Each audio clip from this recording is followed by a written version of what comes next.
बुखारी साहब, सबसे पहले तो फरमाएगा कि पीपल्स पार्टी से मुताल्लिक कुछ खबरें आई कि पीपल्स पार्टी कैबिनेट में वजारतें लेने के लिए तैयार नहीं है, तो सही खबर क्या है? People's Party is ready to take positions in the cabinet sir? शुक्रिया। देखें, गुजारिश है कि अगर तो कोई स्पेकुलेटिव खबरें हैं तो फिर उसकी तो मैं तस्दीक नहीं कर सकता।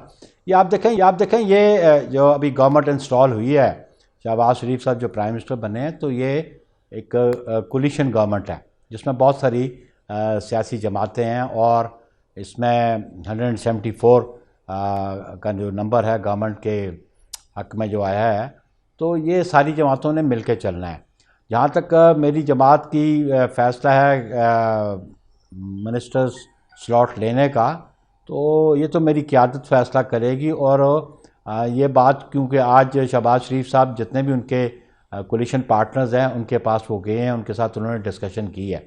और जब ये उनका कलेक्टिव डिसीजन हो जाएगा, क्योंकि ये इंडिविजुअल डिसीजन नहीं होगा, क्योंकि प्राइम मिनिस्टर बनाना भी कलेक्टिव डिसीजन था, इमरान खान को निकालना भी कलेक्टिव डिसीजन है, और ये जो कैबिनेट फॉर्म करनी है ये भी कलेक्टिव डिसीजन होगा। तो इसलिए ये कबल अज़ वक्त बात है कि पीपल्स पार्टी वजारतें नहीं लेगी या लेगी, क्योंकि ये विद कंसल्टेशन ही सारी बात होगी। साहब देखिए, तो पीपल्स पार्टी की वजारतों की प्रोपोर्शन कितनी होगी, नशिस्तें कितनी होगी, इस पर इसका तो तयन हो सकता है या इस पर कंसल्टेशन हो सकती है, लेकिन ये फैसला तो बड़ा क्लियर होना चाहिए कि पीपल्स पार्टी कैबिनेट में बैठेगी या नहीं बैठेगी। मतलब मेरा ख्याल तय तो ये हो रहा होगा कि प्रोपोर्शन क्या होगी। बात यह है कि आप क्यों जल्दी में है, पीपल्स पार्टी अपने वक्त पे फैसला करेगी। आप ये देखें कि जब कोलिशन पार्टनर्स होते हैं तो उनकी आपस में डिस्कशन भी होती है, डेलिब्रेशन भी होती है। आप ये देख लें कि हमें कितना टाइम लगा इस इमरान खान के लिए नो कॉन्फ्रेंस लाने के लिए, कोई एग्रीमेंट था, कोई डिसएग्रीमेंट था। तो जब कोलिशन पार्टनर्स हों, जब अलाइज हों, तो ये बैठ के डिस्कशन करते हैं, और जो अप्रोप्रिएट बात होगी, जो नेशनल इंटरेस्ट में बात होगी, पीपल्स पार्टी वही कुछ करे। अच्छा बुखारी साहब, मैं तो जल्दी में नहीं हूं, लेकिन मेरा ख्याल है कि इस कोलिशन को बहुत जल्दी में होना पड़ेगा, क्योंकि आपके पास वक्त कम है और मुकाबला सख्त है अगर आप इलेक्शंस की तरफ जाना चाहते हैं।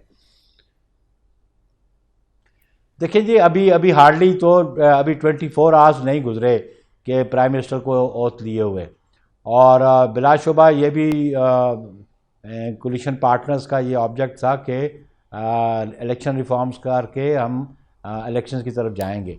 तो मेरा ख्याल है कि विद इन नेक्स्ट 24 आवर्स ये डिसीजन हो जाएगा और सारी चीज़ें सामने आ जाएंगी कि प्रोपोर्शनेट क्या होगा, कैबिनेट में स्ट्रेंथ क्या, और जो कोलिशन पार्टनर्स हैं उनकी स्ट्रेंथ। बुखारी साहब, आप बड़े सीजन पॉलिटिशियन हैं। देखिए, ये 13 जमातों का इत्तेहाद है, ये डाइवर्सिफाइड किस्म की जमातें हैं, अपनी थॉट्स वाइज भी अपना नजरिया हर एक का मुख्तलिफ है। आपको क्या लगता है कि इनको रिटेन करना कितना मुश्किल, कितना चैलेंजिंग, कितना टफ टास्क होगा? देखें, जितना मुश्किल काम था ना उसको निकालने का, वो खासा मुश्किल काम था।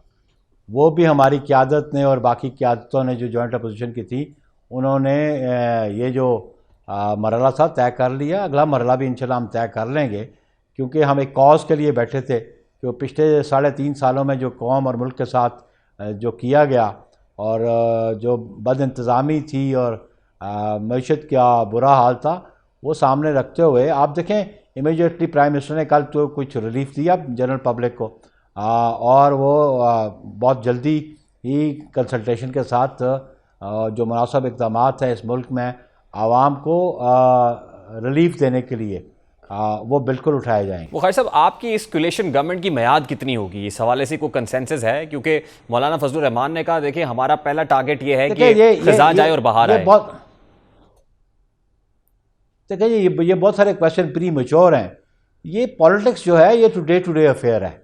जिस किस्म के हालात सामने आते हैं उसके मुताबिक बैठ के कोलिशन पार्टनर फैसला करते हैं, लेकिन ये है कि ये प्री डिटर्मिन्ड बातें इस किस्म की नहीं है।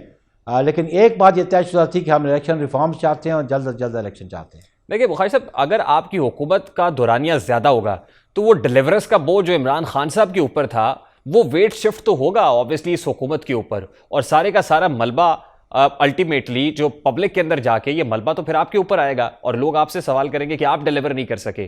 तो आप क्या देख रहे हैं, क्या टेन्योर कम होना चाहिए, मुख्तसर होना चाहिए, आपको लगता है कि इसको प्रोलॉन्ग भी किया जा सकता है 1.5 साल तक? देखें ना, जो बात आप महसूस करते हैं, जो पब्लिक महसूस करती है, आप क्या समझते हैं जो सियासत कर रहे हैं इस मुल्क में जो इंतखाबात में हिस्सा लेते हैं, जो गवर्नमेंट्स बनाते हैं और अपोजिशन में बैठते हैं, उनको ये बातें समझ नहीं आती। ये बिल्कुल उनके पॉलिटिकल लीडरशिप के ये चीज़ें मद्देनज़र होती हैं और सिचुएशन के मुताबिक वो फ़ैसला करते हैं। अगर आप सोच सकते हैं या एक कॉमन आदमी सोच सकता है कि ये प्रॉब्लम हो सकती है, तो क्या ख्याल है कि जो गवर्नमेंट में बैठे हैं और जो कोलिशन पार्टनर्स उनको ये ख्याल नहीं होगा? उसके लिए बिल्कुल वो अपने मेजर्स लेंगे, वो उसके लिए बिल्कुल अपना लाए अमल भी तैयार करेंगे और उस पर अमल भी करेंगे। अच्छा वहार साहब, ये इलेक्टोरल रिफॉर्म्स के लिए या कुछ कानून नेसेसरी कानून साजी जो आप कहते हैं, उसके लिए आपको कितना वक्त दरकार होगा? देखें, ये हम तो ऑर्डिनेंस के ज़रिए काम नहीं चलाना चाहते।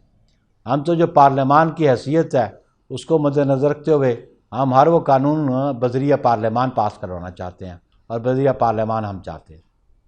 और पार्लियामान के अंदर इस वक्त देखिए, ट्रेरी बेंचेस के ऊपर तो आप आ गए हैं, ऑपोजिशन इस वक्त नहीं है, सारे के सारे इस्तीफा देके चले गए हैं। तो आपको क्या लगता है, कानून साजी के अंदर कोई मसाइल का सामना करना पड़ेगा आपको, या बिल्कुल स्मूथ सेलिंग होगी, सब चलता रहेगा, इजीली विदाउट एनी हर्डल कर लेंगे आप? पहली बात तो ये ज़रा आप चेक कर लें कि इस्तीफे किसके पास है।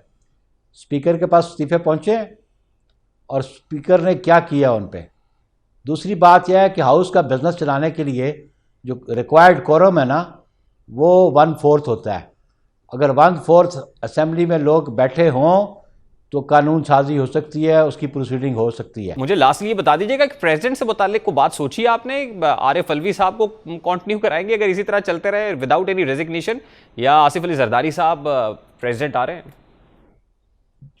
देखें, बात यह है कि जो कंडक्ट है प्रेसिडेंट साहब का कल का या पीटीए के पूरी का, कि जब उनको नाकामी नज़र आई तो उन्होंने अनकॉन्स्टिट्यूशनल रास्ते इख्तियार करने की कोशिश की।